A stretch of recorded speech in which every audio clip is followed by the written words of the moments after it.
ప్రభుత్వాలు పిల్లలకు బోధించే పాఠ్య పుస్తకాలను రూపొందించేటప్పుడు ఇంకా కులాలు మతాల ప్రస్తావన లేకుండా తీర్చిదిద్దలేవా?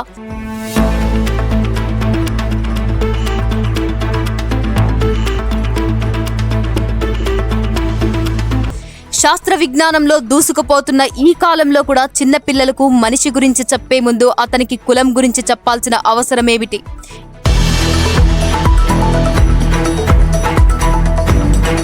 ఒక చిన్నారి పాఠశాలకు వెళ్ళినప్పుడు తన కలలు తెలుసుకుంటాడు, తన సామర్థ్యాన్ని తెలుసుకుంటాడు.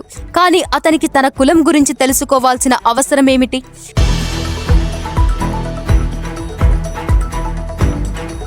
అతను వైద్యుడిగా, శాస్త్రవేత్తగా, కవిగా, నాయకుడిగా ఎదగడానికి కుల పరిచయం ఏ విధంగా ఉపయోగపడుతుంది?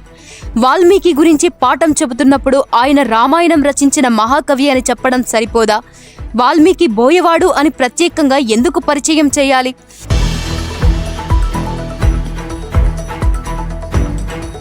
ఒక మహనీయుడు గొప్పతనాన్ని అతని రచనలలో ఉందా లేక అతని కులంలో ఉందా?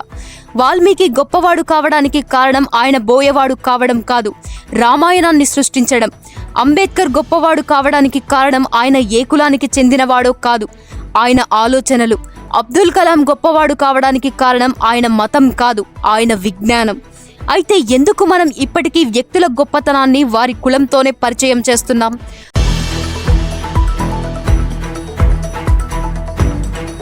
ఒకవైపు కుల వివక్ష పోవాలి అంటాం, మరోవైపు చిన్న వయసులోనే నువ్వు ఈ కులం, అతను ఆ కులం అని నేర్పిస్తాం.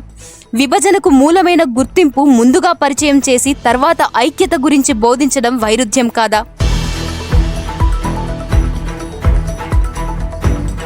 పిల్లల మెదడులో మనిషి అనే భావన కంటే ముందు కులం అనే భావనను నాటితే భవిష్యత్తులో కులరహిత సమాజం ఎలా వస్తుంది? పిల్లలకు అతను గొప్ప కవి, ఇతను గొప్ప శాస్త్రవేత్త, ఆమె గొప్ప స్వాతంత్ర సమరయోధురాలు అని నేర్పించే బదులు అతను ఈ కులం, ఇతను ఆ కులం అని చెప్పడం ద్వారా మనం ఎవరికి ఏం సందేశం ఇస్తున్నాం?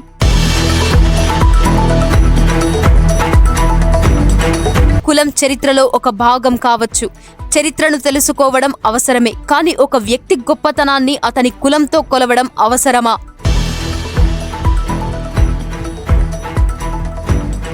పాఠ్య పుస్తకాలు పిల్లలకు భేదాలు నేర్పించడం కాదు, సమానత్వాన్ని నేర్పించాలి. గోడలు కట్టడం కాదు, వంతెనలు నిర్మించడం నేర్పించాలి. కులాలను నిర్మించాలనుకుంటున్న సమాజమే కులాలను పరిచయం చేస్తూ పిల్లలను పెంచడం ఎంతవరకు సమంజసం? కులాలను మర్చిపోవాలని కోరుకుంటూ వాటిని తరతరాలకు పరిచయం చేయడం విరుద్ధమైన ఆలోచన కాదా? పిల్లలకు కులాలను పరిచయం చేసే సమాజం కులరహిత సమాజం గురించి మాట్లాడే నైతిక హక్కును కోల్పోతుంది.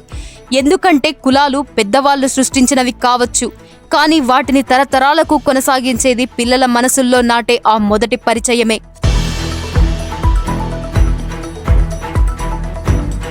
కులం లేని సమాజం కావాలంటే కులం లేని బాల్యంతోనే ప్రారంభించాలి. అప్పుడు మాత్రమే పిల్లలు నేను ఈ కులం అని కాదు, నేను ఒక మనిషిని అని గర్వంగా చెప్పగలుగుతారు.